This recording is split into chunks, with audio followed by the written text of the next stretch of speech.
When two friends, like you and me, are in the mood to chat, we have to go about it in a gentler and more dialectical way.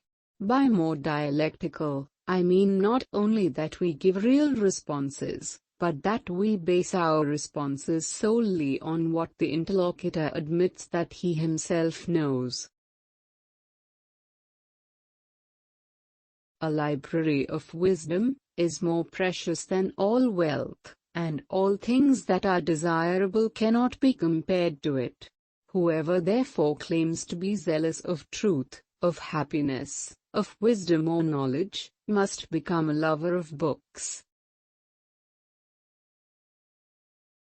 The untrained mind keeps up a running commentary, labeling everything, judging everything. Best to ignore that commentary. Don't argue or resist, just ignore. Deprived of attention and interest, this voice gets quieter and eventually just shuts up. There will be no end to the troubles of states, or of humanity itself, till philosophers become kings in this world, or till those we now call kings and rulers really and truly become philosophers, and political power and philosophy thus come into the same hands. Ignorance of all things is an evil neither terrible nor excessive, nor yet the greatest of all, but great cleverness and much learning, if they be accompanied by a bad training, are a much greater misfortune. Every heart sings a song, incomplete, until another heart whispers back. Those who wish to sing always find a song. At the touch of a lover, everyone becomes a poet. All men are by nature equal, made all of the same earth by one workman, and however we deceive ourselves, as dear unto God is the poor peasant as the mighty prince.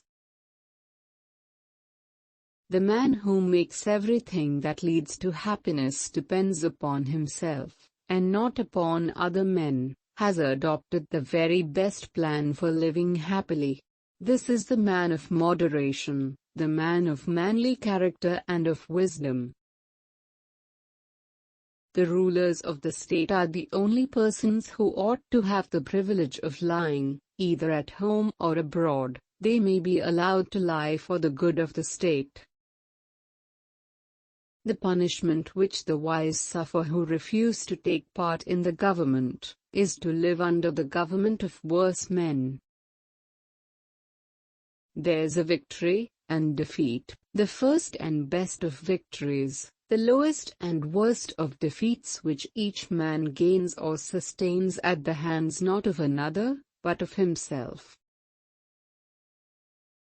Nothing can be more absurd than the practice that prevails in our country of men and women not following the same pursuits with all their strengths and with one mind, for thus, the state instead of being whole is reduced to half. He who is of calm and happy nature will hardly feel the pressure of age, but to him who is of an opposite disposition youth and age are equally a burden. The man who acquits himself well in war should be given more liberal opportunities to sleep with a wife. Entire ignorance is not so terrible or extreme an evil, and is far from being the greatest of all. Too much cleverness and too much learning, accompanied with ill bringing up, are far more fatal.